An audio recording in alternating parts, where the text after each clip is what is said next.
So, hey guys, this is GameTrep getting another origin story with local devs here. We're going to let them introduce them. So, what studio are you with? We're with Mad Games Studio. Mad Games, and you guys are? I'm Frank Ortiz. My name is Corvo Rubio. All right. What game are you guys working on right now? So we're working on a game right now called Dapper Tapper. And the game is basically our take on the idea of an idle game or a clicker game, whereby we create a game that the gameplay is very simple, and it attracts the user in a very quick way, and it's just fun to play. All right. So starting off simple is a good way to get into it as your definitely your first game. Just finish a game. That's the main thing. Just finish a game. Finish all right. I love to hear that. Yeah. So how has it been? How many people are on your team so far? How much is that? I think it's math is maybe, the thing. Maybe like 6 or 7. but I'd say loosely. We have a couple of loose members. One of the bigger teams. For Yeah. Sure. All right. So what's your role in the studio? What's in Mad Games? Okay. So personally, I have kind of a role of designer, producer, and programmer. So it's kind of all in one. That's what it really is. Many hats. Right? Yeah. And in small groups, everyone wears many hats. You know, people are wearing the same hats too. We have another developer that does much of this, like most of the stuff, and it's doing a great job. But myself, I just make sure that everything's running smoothly and moving forward. Keep it moving. Yeah. All right. He's an awesome project manager. Oh yeah, as you can see, I'm quite dapper. Product placement. Product placement. Right. So basically, I'm more like an art director / graphic designer.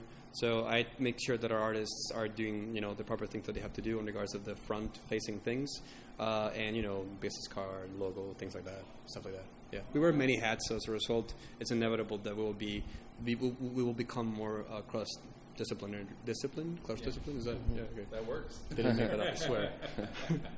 All right. So how did you get into game development? Like, what was your origin? Oh man. Okay. So. I mean, to put it simple, my origin is from, I love video games. I do. And then the other part of it is I love teaching. I love games and I love teaching. And there's always these educational games that aren't very fun. And so you can't really teach. Like, it defeats the purpose of having a game if it's not even worth playing. Like, it's not even fun. So that kind of just brought me into this because I have all these ideas that I want to put out there, and I learned to develop because of that. And now I have the power to do it, and I have the will to do it, so I'm doing it. Yeah, so your background as a developer, like what languages or how did you go about learning? What was your first step? So yeah, my first language that I tried to dive into was C++. Yeah, I liked it. Yeah, I liked it that a bit, and I just moved some stuff around, played with variables. It got some good baseline knowledge, but I couldn't actually create anything on my own. Okay. I moved on to Visual Basic in school. I took like a semester. It was not even remotely helpful, but that's okay. Visual Basic. All right. Visual Basic. I could make a calculator though. Yeah. Yes. Yeah. So online, that's what you're going to make. Exactly. So then I heard about a boot camp. I joined on. It's WinCode. It's here in Miami, right. And I learned Ruby on Rails, web development stuff. But from there on, even though it was web development, I could pretty much pick up any language because I got such deep knowledge. That's fantastic. A lot of people think they have to go to C#, C++, but you can make games with pretty much any language that suits you. Yeah, I played around trying to make games with Ruby. It was very challenging. I was able to make a little something, but I was like, Unity's a little easier. Yeah. So, all right. Very cool. Very cool. And you, what was the path of art and creativity? Yeah, so when I was little, I was struck by lightning and bitten by a cobra. I'm just kidding. So basically, ever since I was little, I have the need to just create. And then, in fact, there's a funny anecdote that everybody's tired of hearing, but I always say it. I actually learned English by playing Legend of Zelda: Ocarina of Time. Thank you, Nintendo. And at that point on, I noticed that games could have a very, very tangible impact in my life, and positive as well. So my need to create, juxtaposed with this idea that games could influence and you can interact with them, I just was like, oh my god, I really want to make games. So when I was little, I made board games. So at one point, I tried to make a 5-person chess. It was a disaster. It was horrible. But it was very interesting. The board was like the size of my room. And from that point on, little by little, I started in my art education, started at New School of the Arts, that's also UF, and learned about digital art. I fell in love with 3D modeling, 3D sculpting. I took a bunch of anatomy workshops, and before I know it, I am invested in this. So funny thing is that we found out that there was a game jam happening in the DMAC school, and I invited Frank, and we went there, and it was an amazing experience to see that multiple disciplines, sort of like programmers and artists, put together with a similar interest. And sound. Magic. And sound. And sound. Can't forget audio. And sound. Love you guys. Thank you, Dean, for the sound. Please exist more. Yeah, seriously.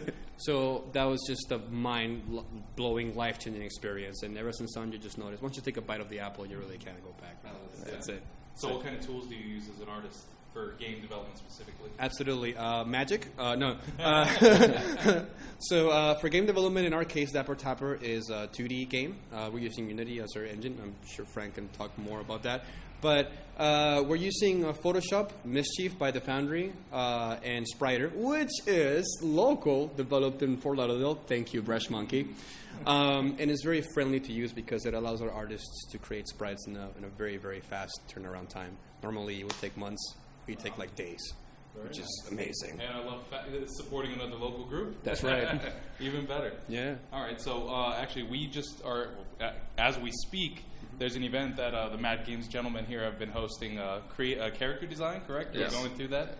So, I just want to thank you guys for being part of the community and doing what you do. Make Games in Miami. Mad Games has been holding events, game events too, for everyone to blow off steam, play some Smash Bros, have some pizza. So it's pretty awesome. But on that note, considering things down here in Florida that we're a relatively new community, how important is it that we continue doing events like this, like you guys pitching in and doing what you keep doing? How important is community? It's so important. I mean, one of the biggest reasons I got into this, I considered going over to California, because that's where there was a community. That's where I could pursue this career. And then I thought to myself, why chase that if I could actually just make it here? So, we just got together, and the big difference between being able to create something and not creating something is those other people, right? Yeah. Like, there's a lot of times I've been lost, and I'm like, I don't know what to use for this. What engine do I use? Where do I go for resources? All that stuff. And the community has been so much help. I don't think we could have done it without such a good community down here. And I love that it's growing because so many people are they're gonna learn a lot. It's good. Absolutely. I think, if allow me to interject, I agree with what Frank is saying. Oftentimes we think that, I should do it by myself. And sometimes you can, which is, hey, props, amazing. But it's also better if you do it in a team setting, if you do it around people. If you just go and find people that have the same interest, like what we did at the Game Jam, magic happens. You see, I use magic. Right? I'm telling you, right? Right? But we also believe that there's definitely a lot of talent in Miami. It's just that we don't have the infrastructure is very young. Mm-hmm. But migrating is not going to solve it. So, sometimes the grass is not always greener on the other side. You gotta, water your. Why am I using so many analogies? Some fertilizer. Just fertilize things. Local talent. It's awesome. Support it. We got this. Well, fantastic. I just wanted to thank you guys again. We're going to have this up so everyone can check out the awesome origin story of Mad Games, like an lightning strikes and cobras. But yeah, thanks again, guys. Yeah. All right, so GameTrep, we're going to have more interviews coming up from talent around South Florida, and check us out later. Remember to subscribe. Cheers. Mad Games.